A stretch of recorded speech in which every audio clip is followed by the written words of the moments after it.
What is going on, Cowboys Nation? We are back with another film session, and today we wanted to talk about Ajani Cornelius. He has a big opportunity to make a name for himself on this offensive line, competing for a swing tackle position and possibly playing guard. Standing at 6'5" and weighing in at 310 pounds, Ajani was drafted by the Cowboys in the 6th round, and he started out at Rhode Island and transferred to Oregon. The Cowboys need significant help on the offensive line if they're going to take that next step and get into position. So let's break this player down and see what he's all about. So on this play here, when you're evaluating offensive linemen for the running game, you want to see physicality, power, and consistent technique. With Ajani, it's not always perfect when it comes down to this player, but on some of these reps, you'll see him check off all of those boxes. And on this rep, you'll see him display excellent play strength at the point of attack, keeping the defender from disengaging and getting to the runner. So we'll go ahead and split it. So locking in on Ajani Cornelius, you see that he's a really big player when it comes down to that right tackle position, firing off the ball and getting his hands on a defensive lineman. Now, you would like to see his hands inside, but he has enough power to be able to wipe these guys from the play.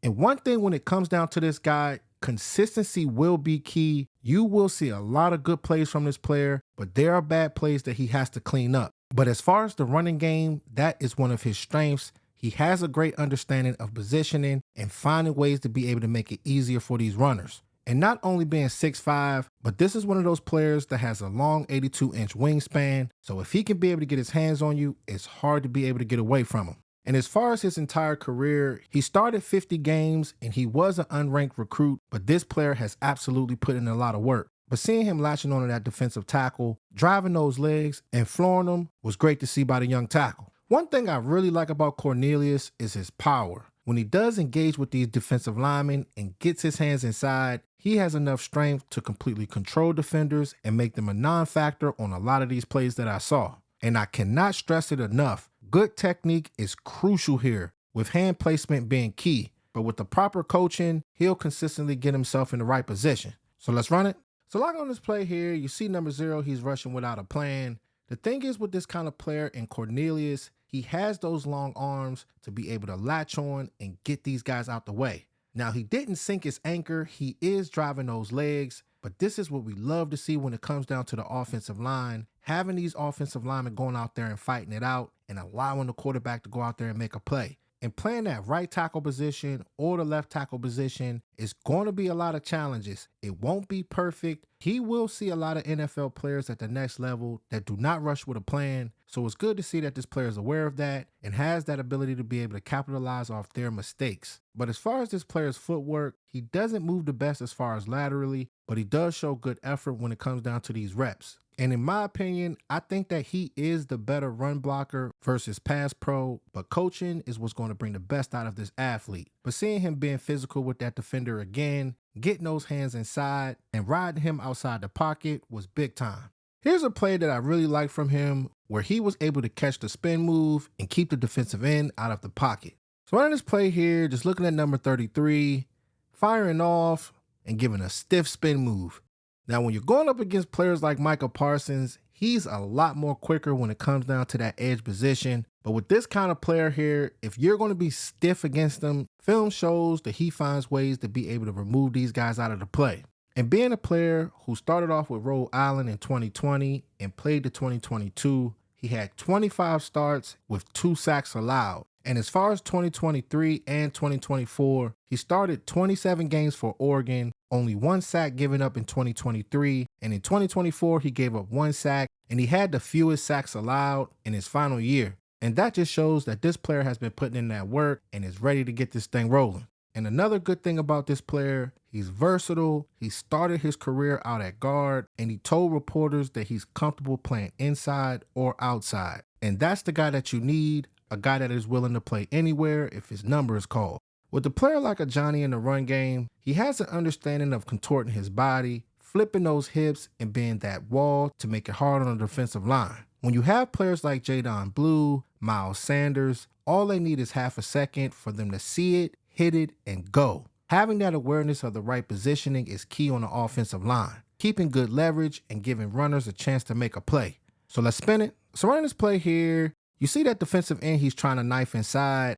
You want to make sure your hands are in the right spot, not wrapped around this guy's shoulders, because usually these referees, they call that quickly. But you can see that he turns his backside and giving that running back an easy opportunity to burst between the A-gaps. And this is what you want when it comes down to that offensive line with players like Tyler Smith, Tyler Booker, Tyler Guyton. There's a lot of Tylers, but these guys are going to have to be on the same page. And we'll see about Terrence Steele. A few years ago, I really liked the work that he did on the field, but this guy is going to have to bounce back. You cannot make it easy on anybody on the offensive line. And when you can bring in talent, that's what brings the best out of everybody. But it's amazing to be able to see it because how quickly you can just turn your body like that to be the biggest difference on a rep is everything. But he's going to have to stack these days together and bring this kind of energy to the next level because the film shows that this player has what it takes to do it. It won't be easy because he will get beat at the next level, but having that right mindset and energy is always a good start. One clear issue I see from him at tackle is overextending against pass rushers. When facing defenders, timing is crucial. One mistake can give them a clear path to hit the quarterback. His footwork, positioning, and vision are areas he'll need to improve once he gets to training camp. So let's run it. So looking at this play here, just watching this play from Ajani, I like the good footwork, but sometimes you cannot overextend as far as that kick slide because if you're doing it too quickly and you cannot set those feet, that gives these guys the advantage. So number 15 was able to counter off of Ajani's mistake, rip to the inside, and get his hands on the quarterback. And as far as his penalties, they said that he was penalized 25 times, 2 of them being declined in the last 3 seasons of him starting in college. If what I read is true, that is a lot. So he's going to have to clean that up as well. Because if you are one of those players that get penalties a lot, it will be hard for him to see the field. And I think the reason why he was drafted in the 6th round, he put in a lot of good work, but he's not one of those top tier athletes. But that's okay because you're playing that right tackle position as well as possibly playing guard. With the right coaching, I think that they can get this player right. But his hand placement and footwork is something that we all got to pay attention to when it comes down to Ajani. Another issue I see is his struggle against quick twitch pass rushers. While we all know Abdul Carter is a force coming out, Cornelius will face the same type of skill set when it comes down to Micah Parsons. And like we've said, he's not the most athletic offensive lineman, but he still has to be ready because he will be facing these kind of edge rushers very soon. So let's run it. So running this play here, you see that he's going up against Abdul Carter, very dynamic pass rusher, but just studying Abdul Carter's movement gives him a quick hezzy juke and gets leverage to the outside. And with this kind of player here, we will be seeing a lot of him because he is playing for the New York Giants. So players like Terrence Steele is going to have to come ready. So playing with good technique, not being overly aggressive, and using your eyes well are extremely important when you're going up against dynamic pass rushers. But the good thing is, iron sharpens iron. You got Micah Parsons, Sam Williams, Donovan Ezaraku. The list goes on and on when it comes down to the talent playing for the Dallas Cowboys. And it's the only way that this player is going to be able to get better. So playing in an upright position, hand placement, and technique are my main concerns when it comes down to Cornelius. So let's see if this player has what it takes to go out there and prove it and make a name for himself. So on this final play here, it was another good snap where Cornelius demonstrated solid technique and pass protection, displaying both physicality and proper positioning to effectively neutralize the defender. His hand placement was on point, and he did maintain a stable base throughout the duration of the play, which allowed him to successfully wall off the rusher and keep the quarterback's pocket clean. And this kind of execution right here in pass protection is exactly what the Cowboys will be looking for from this player.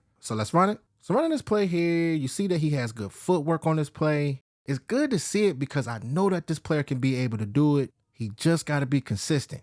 But seeing him latch on and being aggressive with that edge rusher, you got to get this when it comes down to the gridiron because when you're playing in November and December, it's going to be cold outside. You got to be able to run that ball and continue to keep being physical with these defensive linemen because that kind of physicality is what keeps the playbook open.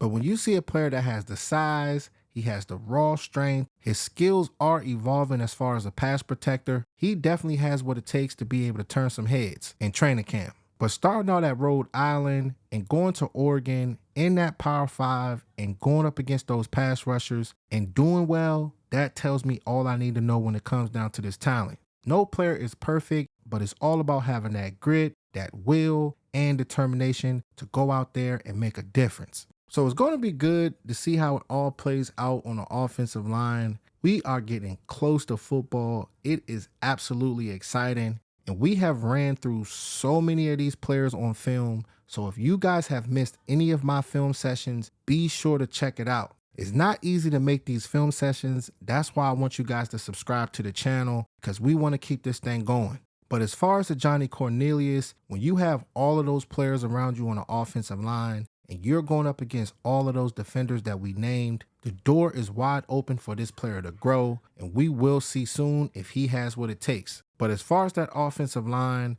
if you got these guys all on the same page, it's going to bring the best out of Dak Prescott, CeeDee Lamb, George Pickens. I absolutely can't wait for George Pickens. He is going to be a force out there, who is absolutely one of my favorite receivers. But as far as this offense as a whole, I think that this unit can be dynamic, but it all starts up front. So comment below and let me know what you guys think about Ajani Cornelius, and who else do y'all want to see me break down just like this video. So make sure y'all like, share, and subscribe, and hit that notification bell, because the way the YouTube algorithm works, if you don't hit it, you'll miss on fire updates and the best football film sessions on YouTube. All right, Cowboys Nation, talk to y'all soon. Gone.